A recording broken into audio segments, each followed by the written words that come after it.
Welcome to Trifecta Collective, Finding the Root, where we dive deep into understanding and addressing root causes of chronic health issues so you can help and find healing inside and out, now and forever.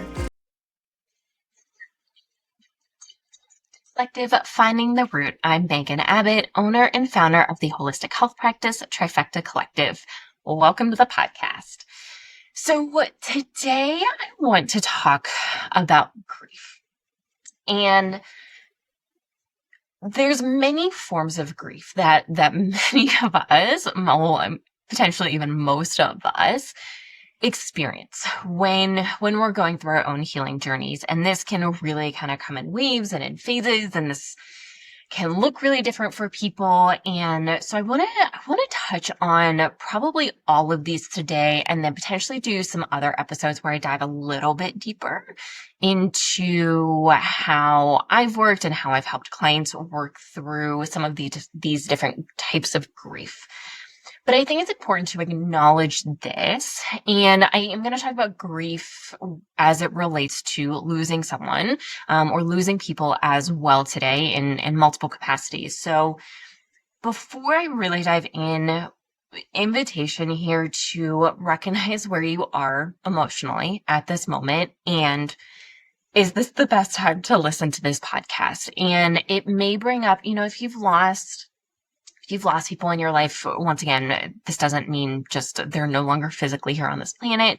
This can mean a variety of different things. And just to make sure you're in a good enough place to be able to listen to this, because it may bring up some stuff. It obviously may not. And if you have lost a lot of people, if you are actively grieving, this might make you help feel less alone, or it can bring up a lot. So I would encourage you to really make sure you're in a good spot to be able to listen to this. So, the first, I guess, more obvious kind of grief that most of us will experience, so arguably all of us will experience at some point in our lives, is the loss of a loved one. And really, when I was coming up with this idea about grief, it stemmed from, in the last couple of weeks, the 5-year anniversary of my mother's passing happened, and brought up a lot of feelings, a lot of grief, a lot of sadness, and many other complicated emotions that I continue to feel that I did feel, especially right after she passed. It was very complicated. And I will get into a little bit of that, because I think it's important to share a little bit about my story, because I know a lot of people will relate to this. And, I think a big thing, and this is something I have to remind myself every year, there's 2 periods of time in every single year that it always brings up a lot of emotions for me. And grief is a big piece of that. There's a week in March where it's my mother's birthday. It's also the anniversary of my uncle's passing. And those happened a day apart, technically. So, there were several years apart, and they were also just a couple days apart. And then the other is in later June when it's the anniversary of my mother's passing, which also this year in particular brought up a lot of other emotions, because it was the 1-year anniversary of me leaving my life in Virginia. My partner and I celebrated our 1-year anniversary. We also got engaged at that time too. And so there was so much excitement and so many things going on. And it was also 5-year anniversary of my mother's passing. And my partner is still actually going through cancer treatment. So, there's a lot of emotions kind of happening here. And, sometimes I think this year I definitely did not forget. Sometimes I will forget until just a few days beforehand, but my body always remembers. And I start to feel just a little off, like maybe my sleep is a little bit weird, and maybe like I have some aches and pains show up. Definitely like some moodiness will often show up. I'll just be a little shorter fused, we can say, frustration, annoyance, just kind of like cranky. And all of these things come up almost every year around these two periods of time. And it's really an acknowledgement that my body's remembering what happened around these times. And if I'm not taking the time and space to really process these feelings and emotions that are coming up, once again, largely grief is a big one that is thrown in there. All of those symptoms are exacerbated. And so if you have anniversaries of passings of big life events, recognize that even if you don't consciously remember, even if you consciously don't feel like it's that big of a deal, your body can remember. And that can bring up a variety of physical symptoms, of emotions coming up, can just kind of, I don't want to say throw your body off, but your body's really trying to process these things. And so that can just bring up a lot and can shift things temporarily. So being aware of that and recognizing that can go a really long way as far as shifting out of that, because usually what happens is the more you can feel into those feelings, really acknowledge them, recognize them, allow them to be processed how they would like to be processed. And maybe that's crying, maybe that's anger, maybe it's talking it out, maybe it's working out, maybe it's moving, maybe it's screaming into a pillow, any or all of the above, maybe it's shaking, dancing, singing, whatever it may be. It's important that we recognize that these things can come up for us subconsciously and be able to recognize that and be aware of it so that we can help these emotions move and process how they would need to. Okay, so diving deeper into grief of losing a loved one. And this might be a friend. This is certainly, like, I think most of us are going to outlive our parents. And so most people are going to experience that kind of grief. And I do think that's a little bit of a different kind of grief. I've worked with a lot of people who have lost parents pretty young. I lost my mom when I was 30, which I would consider pretty young. She was only 60 at the time. And there was a lot of, once again, I'm going to get into it. I would say at a pretty young age, and she was, she had a lot of health complications and stuff, but some other people, their parents are pretty healthy. My uncle passed very suddenly, and he had made some not the best choices health-wise for many years, and had recently made a lot of changes. And then he suddenly passed via a heart attack. So, all of this stuff can happen, and we never know what's going to happen. And we can set ourselves up to be very prepared as much as we can be, to be able to process all of these things, because for many people, it's going to be a shocker. For others, it can be really long and drawn out, which brings about its own challenges. We lose other family members, friends, significant others, ideally not a child. I can't even imagine. And obviously that does happen. So, I don't think there's a right or wrong way to grieve. And once again, I have gone through this twice now in the last 5 years. And I've also supported many people in their grieving journeys, whether that is pretty shortly after or many years after. And sometimes it does not matter. And sometimes those emotions can feel the exact same. And so I think it's important to acknowledge this. So, just to share a little bit about me and my story, with my mom and her passing, just to give a little context, just in case you don't know my story, or maybe you haven't heard this part of my story, or haven't heard it in a while. But, I had a very complicated relationship with my mother. She raised me, only child. She was a single parent. And she was an alcoholic for the vast majority of my life. I remember 7 is when I started to put the pieces together that she had a problem. And she was also a high functioning alcoholic. So most people in her life and in our life did not know for many, many, many years. Arguably, some of them still don't recognize it, even though that played a big piece in her passing. And, So I was 30 when she passed. We had a lot of significant issues and went through very long periods of not speaking or not speaking very much for a good portion of my adult life. My last year of college, even the summer beforehand kind of started that. Right after college, it was a little bit better for a couple years. And then it really took a turn kind of right around when I was like 23, 24 is when things started to really shift again. And I started to put up a lot of boundaries myself that she was not a fan of. And the biggest of those was if she had been drinking, and because I grew up with her, if you've grown up with an alcoholic, you can tell the moment they've had a drink. It's also never just one drink. It's a bottle of something. It's a couple bottles of something. It's a case of something. So, that was a really big boundary. And she was alcoholic. So she was drunk most of the time, which means I would not speak to her most of the time. There was a lot of phone calls of, hey, I can tell you've been drinking. I'm about to hang up.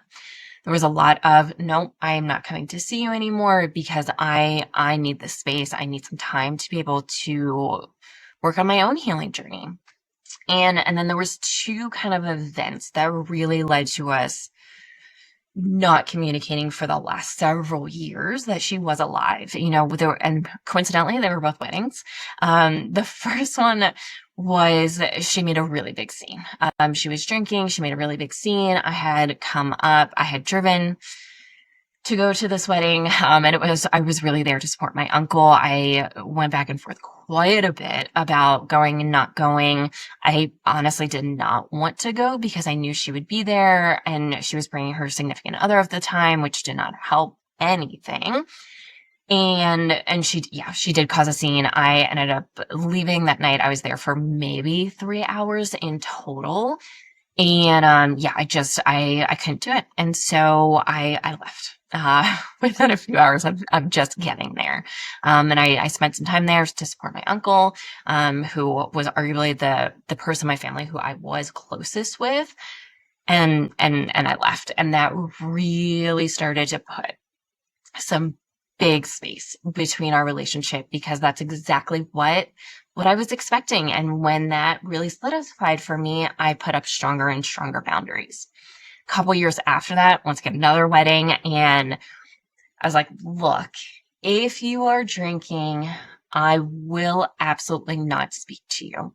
And I really put some very strong ground rules in there. And I said, I don't know if I'm open to seeing you at all outside of the actual wedding itself.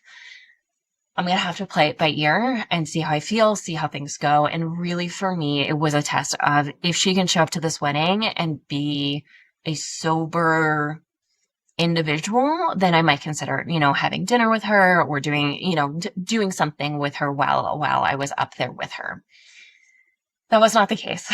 While she did not drink, she was on what I'm assuming is a variety of painkillers, and that she was on a variety of medications for most of her life, and she had turned, I believe, to painkillers at some point, and it was largely because she knew that if she was drinking, there was going to be some pretty significant consequences with that came with that, and so she came very drugged up on pills. And that was really my last straw. And so that was in 2017.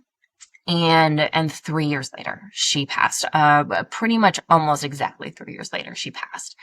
And during that time, she really struggled. She was admitted to the hospital on many occasions. And I would speak with her doctors and nurses, more so than her. She ended up having 2 liver transplants. Her first one got rejected. Arguably, was she drinking? I don't totally know. And I do know it's a high possibility that even though she got a liver transplant and then 2, that also brought up a series of very complicated emotions for me. She had tried to go to rehab a couple times during that time. And she was a significant mess, during that time. And she changed a lot. And even when I saw her, at the very end, physically she looked really different. And that, once again, that brought up its own, grief and challenges. And once again, that was the parent that I had growing up. Like, she is the person who raised me. I do have a relationship with my father as an adult. He was not a part of my life as a child or growing up. He also had no awareness that was going on. Once again, she was pretty darn good. Most of the rest of my family had no idea, or had no idea of the real significance, and we'll say maybe the extreme nature that this disease took on her. And so going into this, one, like setting those boundaries. I mean, anytime you have to put that kind of space between a parent and or really any other family members, like that can be really tough. I did spend many holidays alone. I spent Christmas all by myself, and I'll tell you, that was the worst one. A lot of grief, a lot of sadness, Thanksgivings, and a variety of things. And it was really tough. And before she passed, like 3 or 4, probably 4 months before she passed, I had really, really started to take a deep dive into my own like trauma healing, nervous system regulation journey. And I was introduced to energy healing at that time, and was working with Christina Rice, or Christina the Channel. And I am so grateful for that timing, because the work that we did leading up to it, well, I mean, her death was a surprise to me.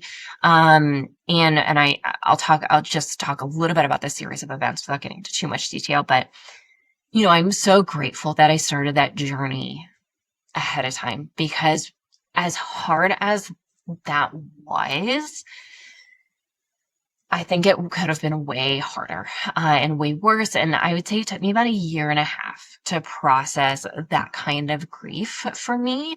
And I would say process meaning the big feelings, meaning like, I don't know if you can tell, but for me right now, I can tell my voice is getting a little shaky.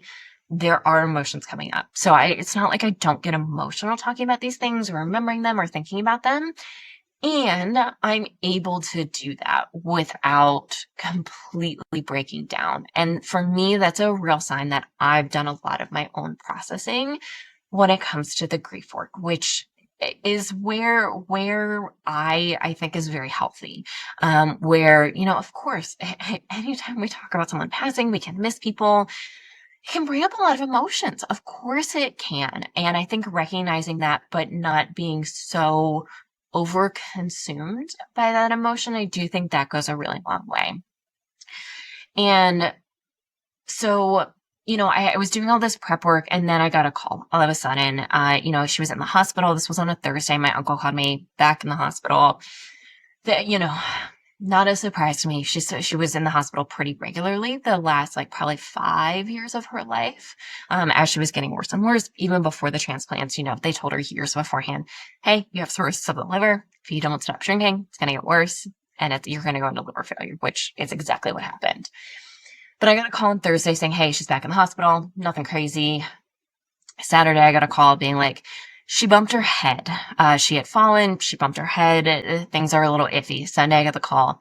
Hey, you have to get up here now. She is not going to make it if you do not come now. And she was already on a ventilator. And so I was the one, and I am very grateful for my uncle for waiting for me to get there to pull the plug, which is obviously a lot. If you've ever watched someone die, I mean, it's a whole other thing. And for me still, and I was still like, yes, I had started my own healing journey, and I was still very in my own trauma, still. And so, I was very trying to avoid different things. And so she passed on a Tuesday.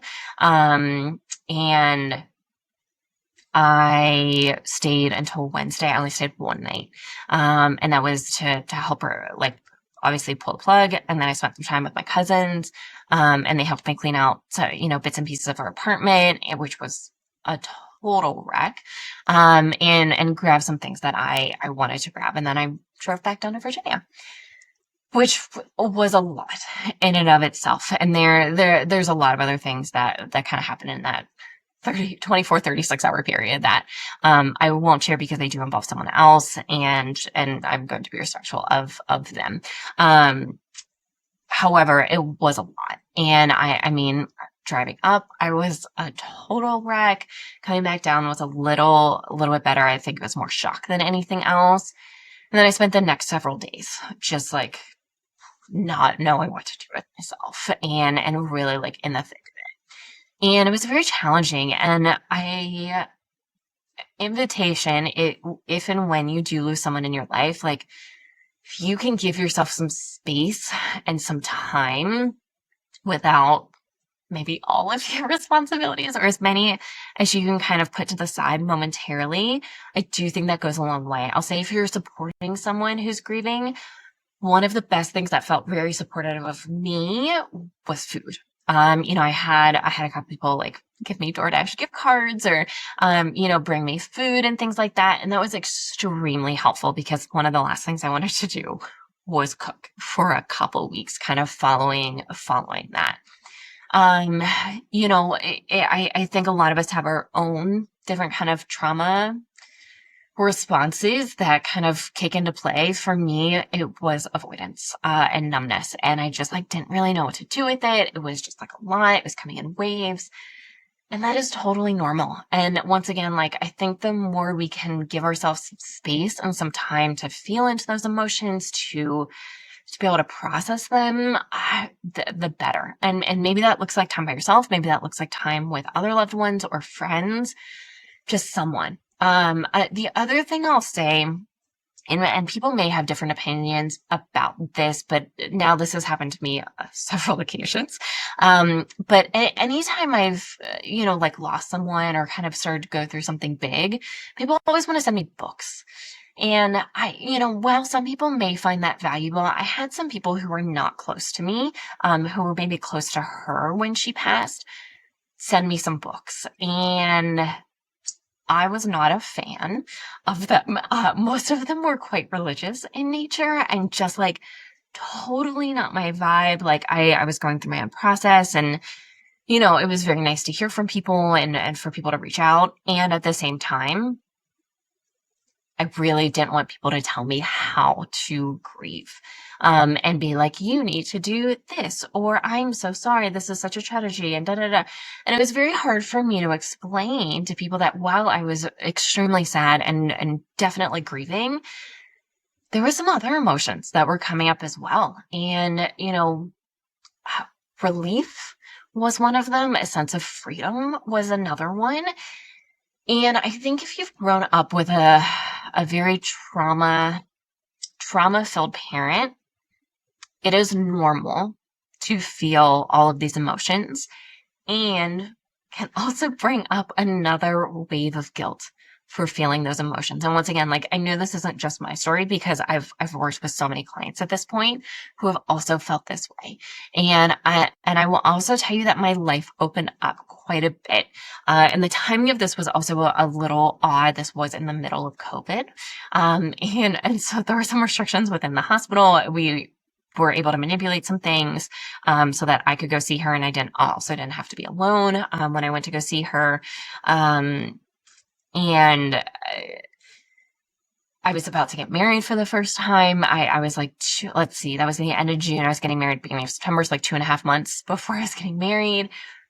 We also closed on our first house, like a week and a half later. I also had just started this business, just a few months earlier and had picked up a handful of new clients right after she passed. I was also running another business for someone else. And so there was a lot of things that were changing and shifting for me very quickly at that time, which was also very, we'll say, confusing for me because there were some really good things coming into my life. Once again, like it really did feel like a relief and a sense of freedom. Like there was a cord, if you're familiar with energy work, felt like there was a cord that I've been trying to cut or release for so long that it wouldn't. And then all of a sudden it just like let go. And I felt the difference. And once again, like it doesn't discourage from how the grief that I was feeling, the sadness that I was feeling. And at the same time, and understand that it's okay. And I think a lot of people who see someone struggling towards the end, whether that's like chronic illness issues, dementia, Alzheimer's physically going away, I also think there can be a sense of relief that comes along with that, because their suffering is no, they're not suffering anymore. And that can bring about a sense of relief, which once again, that can bring up a whole other wave of different types of emotions, the fact that you do feel that way. So if and when you do lose someone, understand that it's okay. If it's not just grief, if it's not just sadness that comes about, it's going to hit you in waves, and some of the waves might be relatively surprising. I know my first Mother's Day, man, did it hit me so hard. I was just crying, and it was, I mean, I like couldn't, I had to be around other people, and I like couldn't stand more than about 45 minutes of that. And it was so much and so overwhelming. And I was not expecting that. Holidays, my first like Thanksgiving in particular, because that was like my holiday. And that was my mom's also favorite holiday. She was also a super good cook. So she cooked Thanksgiving food a lot. Having her gone for that was challenging, and definitely brought up waves of emotions with that.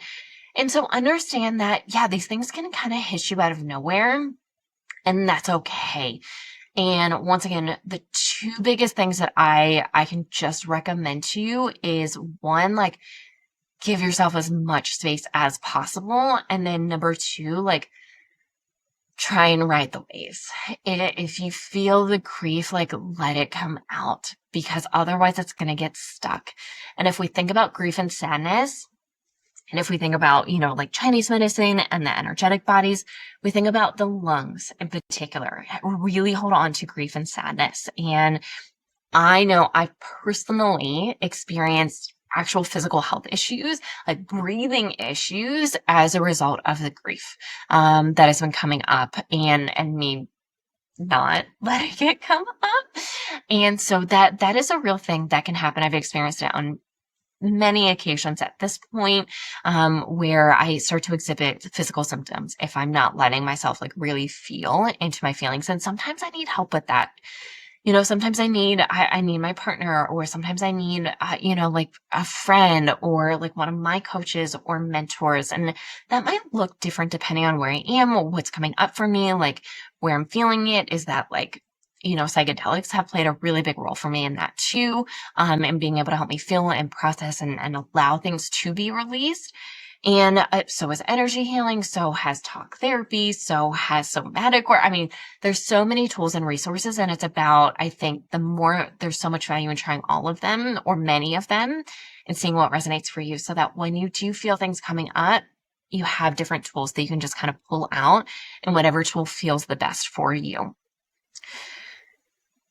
So that's a big thing. I think the other big thing I want to just talk about a little bit more is closure and or meaning. And once again, I don't think there's any one way to do this. And I've done this a few different ways for myself and with clients that I've worked with. Some sort of memorial, funeral service, private, personal ceremony, something is super important and super valuable. We did not have any sort of memorial, funeral, or anything for my mother, largely because it was COVID. Also because she had alienated most of the people in her life at that point in time. And there was a lot going on, and so surrounding that. So we didn't do that. We cremated her, which is what she wanted. She wanted to be spread in the ocean, which I did on my honeymoon, which was not the best time and place to do that. I got her ashes at my wedding, and then spread the ashes at the funeral. This time around is going to be totally different, which I'm also super excited about. Yeah, giving yourself the space and time for that closure, really, really valuable. Once again, I don't think that has to do anything particular. I did do like a little ceremony when I spread her ashes in the ocean, which I did think was helpful.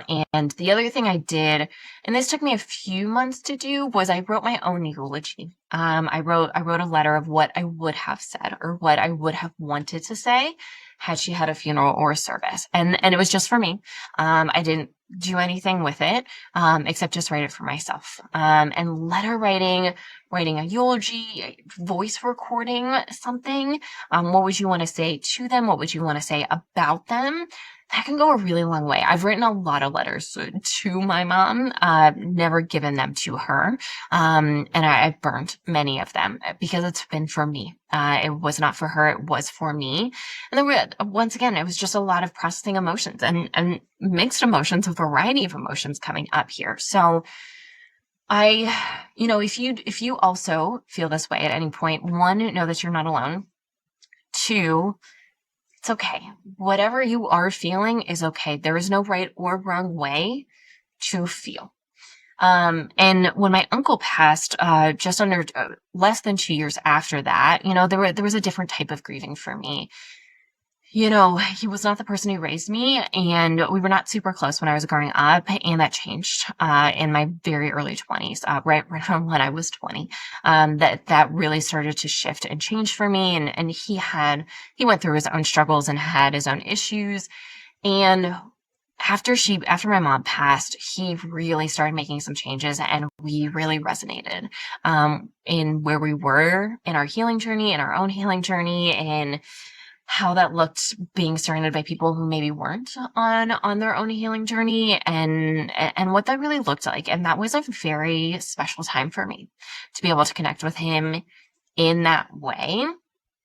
And when big things happen in my life, big healing things happen in my life, like I still really think about him. If you can't tell, got some emotion going up, which is totally fine. And so, that's just how it works. And for his passing, there was a memorial, there was a service. We actually went to two, which I did think that really was helpful. So if that is an option for you, once again, it doesn't have to be like a whole big thing, but even doing some sort of private ceremony can go a super, super long way. And once again, I've written letters to him. I've written letters of what I would want to say about him. I did not speak at his funeral. But that was really important and really valuable for me. I think the other piece of this is, I know there's the book, now I'm going to forget the name of the book. It's like the 5 steps to grief or 5 steps to 4 steps, something like that, something around grief. If you just do a basic Google search, it'll 100% pop up. But then this author did a sequel later on that talked about coming up with a meaning to death. And I think that can be really challenging for some people. I also don't think that needs to happen for everyone. And for me personally, I have actually found a lot of value in that. With these individuals dying, and no longer physically being with me, with us in this physical world, I am also fortunate that with their passing, and I don't super resonate with either one of these words, but psychic or mediumship abilities, they got stronger. And so, that has been an option for me, which I know is not the case for everyone. And I'm very fortunate about that. And that has been a very nice way to connect with both of them. And as far as meaning, and once again, that has also helped me with meaning. And a big piece, especially with my mom, was allowing both of us to do our own deeper healing work. Would I be where I am if she was here as far as my own healing journey? I don't know. I don't know if I would be. And so I am very grateful for that and to be able to have that experience, and to also know that she has also had that experience too. And so I think that can go a really long way. And once again, I don't think there has to be meaning. And I think for many people that can be super, super valuable to find meaning if it happens to come. I wouldn't actively go searching for it. But several years, about a year and a half after she passed, is when I really started to feel that way of wow, look at the amount of healing work that I've really done and been able to do. And I am not totally sure that would have been possible if she was here. And so I am, once again, very grateful for that. So yeah, that's kind of grief of losing a loved one. And once again, just it can hit you out of the blue. I was totally good before going to this podcast, and I did not think I was going to cry. And that is also okay, for these emotions to come up and to be processed, once again, it's just like being processed. So that's obviously a big piece of grief. And the other types of grief, and I'm going to do a part 2 now, for this, but I want to touch on a couple of these here in the next few minutes. But throughout our healing journey, we can really experience a lot of different types of grief, for a variety of things. I think I'll mention a few of the big ones, and then in a part 2, I'll kind of dive deeper into these and what this can really look like. But, I think for a lot of us, when we start to deal with a lot of health issues, or start to become very aware of our trauma patterns, or the level of trauma we've experienced, or how dysregulated our nervous system is, that can be really tough. And, we can really grieve our old life of like what you were able to do, what you were able to accomplish, especially if you were kind of like me, like a type A kind of person who was like, I like prided myself on my work ethic and all of these things. And then to be totally taken out by chronic illness issues and need to sleep like, I don't know, 10 to 15 hours a day and still be tired and not be able to work the amount that I was used to or accustomed to. And I would be very frustrated. And there was a lot of annoyance and a lot of things coming up for me around that. And it's like a grief of what life you used to have and how you can want that still for yourself. And understanding, long-term chronic illness issues, while I'm like totally healed is not quite right, but I'm in a very good position where I've done a lot of healing work physically, mentally, emotionally, spiritually, and I'm in a very good spot. And so, and recognizing that by and large, and, sometimes grieving the life like that maybe I did want at some point. And like, what did that look like? And is that really a possibility now?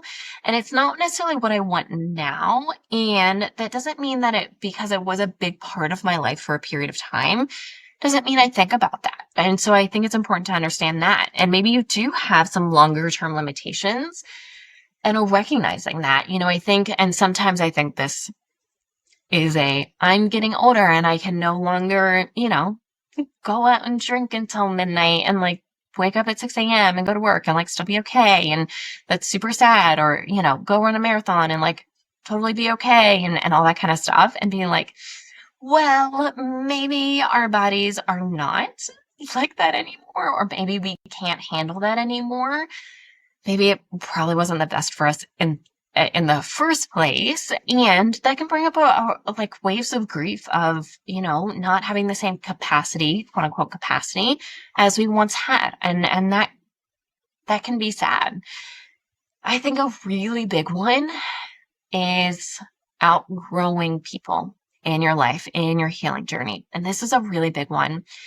And I think there's a few different directions that this can go. It's like, for me, I lost most of my friends when I stopped drinking very much. And, most of my social activities were revolved around drinking and going out and things like that. And I don't do that anymore. That is not of interest to me. And recognizing that those friendships needed to fade away, and it can take a lot of time to find new ones and find ones that feel good, find relationships that feel very deep, where you do feel very connected, where you can feel like you can be yourself. And I think a piece of this, and I just had a conversation with a client about this, is finding people who also understand maybe your trauma. And it can feel very lonely, very isolating. There can be a lot of grieving around never feeling understood or really feeling seen and heard. And I'll tell you, I have several friends who grew up with very similar backgrounds, different and similar, alcoholic parent, a lot of mental and emotional struggles growing up, once again, maybe not the exact same. And it's kind of comforting to have those relationships. And it's not about dwelling on the past or, being able to, co-regulate in a very negative way. It's really about feeling really understood.